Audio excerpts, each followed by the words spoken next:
Evet. İstəyini birləşmələr. Bunu başa düşdüyün aynısı. Bəli. Başa düşdüyün inşallah. Bir daha deyirəm. Birinci tərəf, ikinci tərəf izah edirsə, ikinci tərəf, birinci tərəf izah edirsə, bir-birini izah edirsə, bu birləşməyə deyilir ki, təyini birləşmə. Bax, qarlı, dağlar. Qarlı sözü dağların necəli izah elədi? Bəli. Ay su, təyin elədi. Ona görə buna deyilir ki, təyini birləşmələr.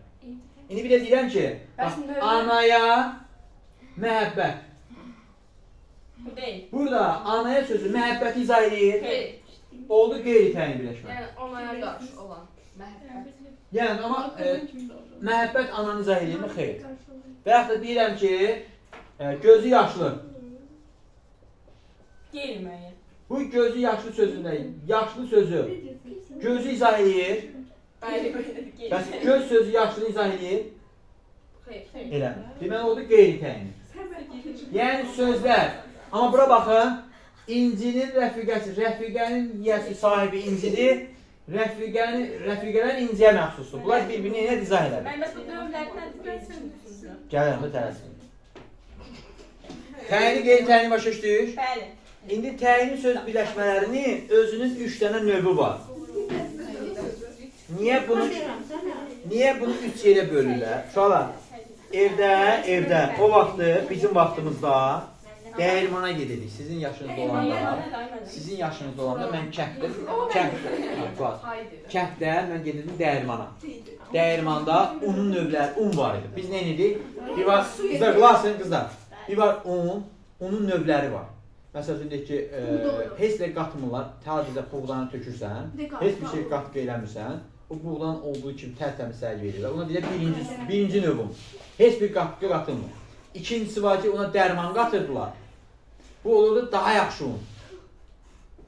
Daha yaxşı, yəni ki, ağ olurdu, biraz daha ağ olurdu və birinci, məsələn, buğda unundan heç bir şey qatılmamış buğda ununu aparıb təndirdə bişirirdim, biraz quru olurdu. Amma dərman qatırdılar ki, biraz ki, o unu biraz, necə deyərlər, yaxşı eləsin ki, çörəyi təndirdə yapanda o çörək yumuşaq olsun. Bir də var, üçüncü növ un.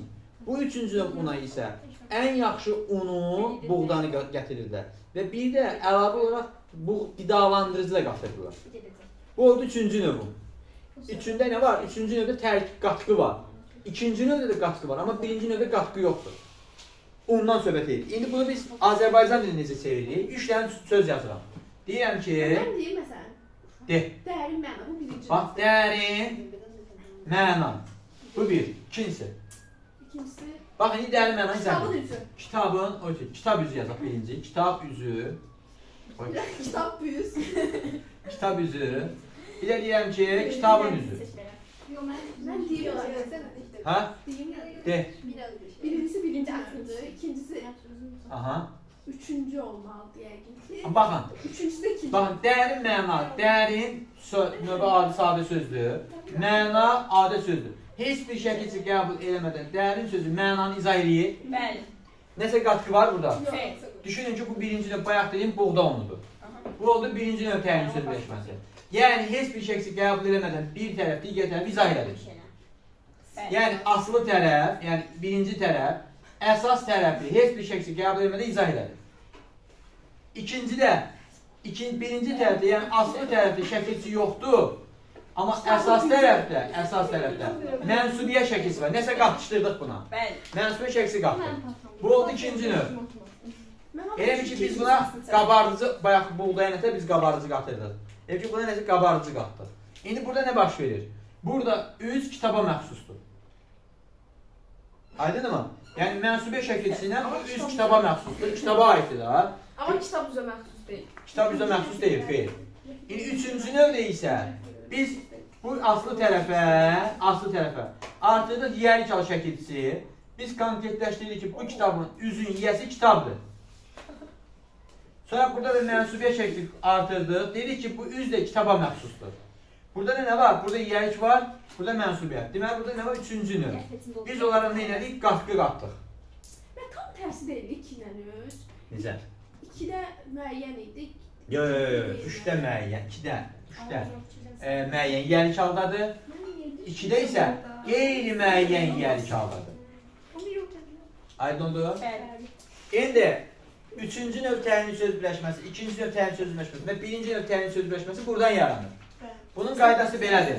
1 T0 2 T0.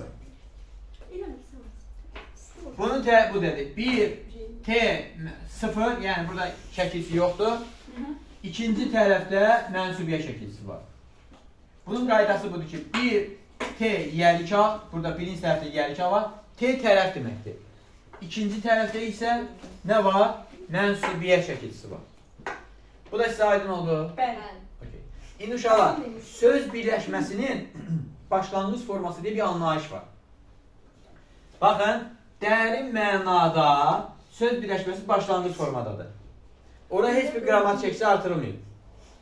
Kitab üzündə yenə də başlanğıc formadadır. Heç bir başqa qrammatik şəkli artırılmıyor. Mən danışıram, siz qulaq asın. Kitab üzündə də heç bir qrammatik şəkli artırılmadığına görə nədir burada? Başlanğıc formadadır. Deyə bilərsiniz, ay müəllim, axı burada qrammatik şəklisi var. Axı burada qrammatik şəklisi var. Siz niyə başlanğıc forma deyirsiniz? Bu qayda var, ha, bu çərçivə. Bu çərçivə başlanğıc formadır. Əgər mən bundan sonra yönlü kal şəkilsi artırsam, bu söz birləşməsinin başlanğıc forması pozulur. Misal desəm ki, kitabın üzünə üzlük çəkdim, bu zaman başlanğıc forma pozulur. Çünki bu T mənsubiyyətdən sonra nə artırsam başlanğıc formanı pozur. Bura qədər olan hamısı başlanğıc formadır. Bu mənsubiyyət də başlanğıc formaya daxildir. Mənsubiyyətdən sonra nə artırsaz, başlanğıc formanı nə edəcək? Bozacaq. Məndə dərs çalıb problemlər var. Mən də aralarda qalmışam. Qaqazan, səhərdən boğazımı yırtıram. Baxın, biz də danışırıq. Söz birləşməsi, ismi birləşmənin başa düşdü. İndi feili birləşməyə gəlirik. Uşaqlar, feili birləşmələr ismi birləşmələrdən fərqli olaraq bəli, ikinci tərəf feil birləşmələr, təsdiqlənməyən feillər, məsdər, feil sifət, feil bağlama, tərkib yaradarsa feil birləşmə olacaq. Tərkib yaratmasa feil birləşmə ola bilməz. Misal üçün, siz buna dost olmağa feil birləşmə deyə bilməzsiniz. Niyə? Çünki dost olmaq, dost və olmaq sözü ilə əmələ gələn mürəkkəb feildir. Onun feili birləşmə. Deyil. Amma yaxşı dost olmaq, mən dost olmağın yanına yaxşı söz artırsam, bu olacaq feil birləşmə. Çünki dost olmaqla, necə dost olmaq, yaxşı dost olmaq mənasını birləşir. Niyə? Birinci tərəf leksik mənalı söz, ikinci tərəf leksik mənalı söz.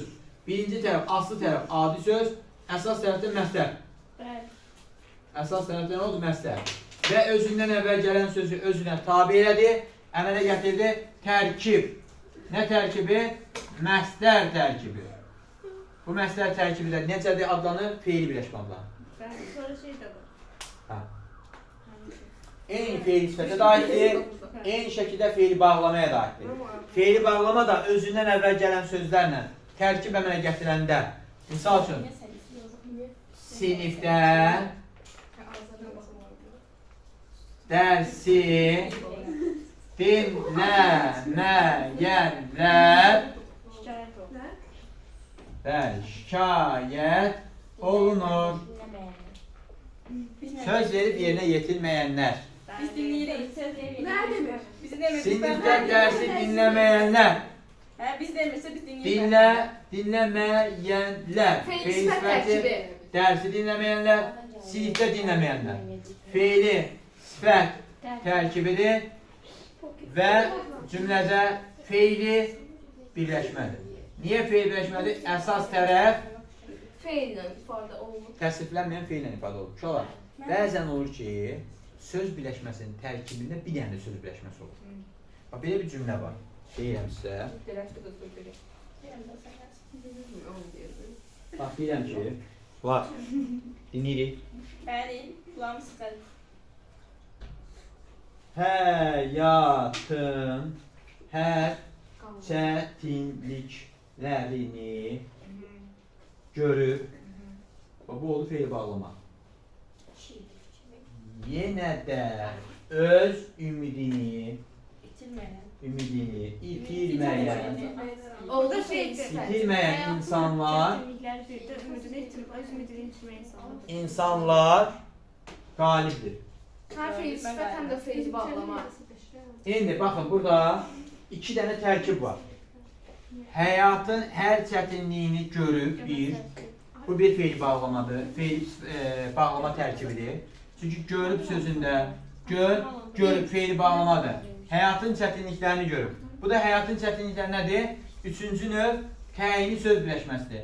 Özündən əvvəl gələn sözlə işləndiyinə görə fe'l bağlama tərkibi əmələ gətirir bütövlükdə. Bir dənə var. Təkməni tapmaq olur, cümlələri tapmaq çətin olur. Necə? Söz birləşməni təkmərlə tapmaq olur. Cümlədə birində söz birləşməklərini tapmaq çətin olur. Yox, çatmaz var. Ola bilməz. İndi qulaq asın. Nə deyir? Yenə də öz ümidini itirməyən. Bax, itməkdən itirməyən. Fe'l sifət tərkibidir. Fe'l sifət tərkibidir.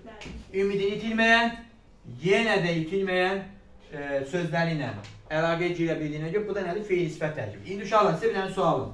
Bu fe'l sifət tərkibinin asılı tərəfi hansıdır, əsas tərəfi hansıdır? Baxın, bu bütövlükdə, bax, bura var ha.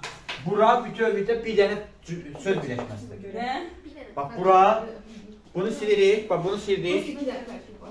Bax, bəli, bu bir dənə söz birləşməsi sahib. Mən sonra deməm, cümlədə bu qədər söz birləşməsi. Buna deyirlər, baxın, buna deyirlər mürəkkəb söz birləşməsi.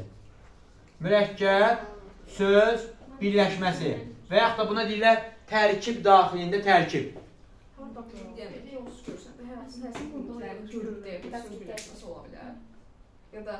Söz birləşməsi ola bilər, amma qulaq asın. İndi bu sintaktik təhlil necə edəcək sizə deyəcəm. Baxın, birinci mən sizə nəyə demək istəyirəm. Burada sizdən bunu soruşacaqlar. Bu söz birləşməsinin aslı tərəfi hansıdır, əsas tərəfi hansıdır? Aslı tərəf bu tərəfdə, əsas bu tərəfdir. Hansıdır? Bu tərəf hansı? Bu tərəf dediyin nədir? Bu böyük alaydır, ora aslıdır. Baxın, bura deyirsən. Bura. Bax, bu asılıdır uşaqlar. Bax, burada hər hansı bir sözü götürmürsə, bu tipli 2 dənə birləşmə görsəz, bu birləşmənin birinci gələn birləşmə aslı birləşmədir, aslı tərəfdir. İkinci gələn birləşmə əsas tərəfdir. Ha? Niyə olmur ki, həyatın hər çətinliklərini görüb yenə də ümidini itirməyən insanlar qalibdir. Kimdir? Necədir? Qalibdir. Kimlər qalibdir? İnsanlar. Bəli, bu bütövlükdə fe'l sifət tərkibidir. Buna bütövlükdə fe'l sifət tərkibi deyəcəyik. Çünki axırdakı söz təsviflənməyən fe'l hansıdırsa, onu adlandıracaq. Və bunun mürəkkəb fe'l. Görürsünüz uşaqlar, fe'l sifət tərkibi o qədər də yəni asan deyil. İndi siz cümlələrdə bir iki dənə fe'l sifət verəcəm. Görüb tapa bilirsiniz.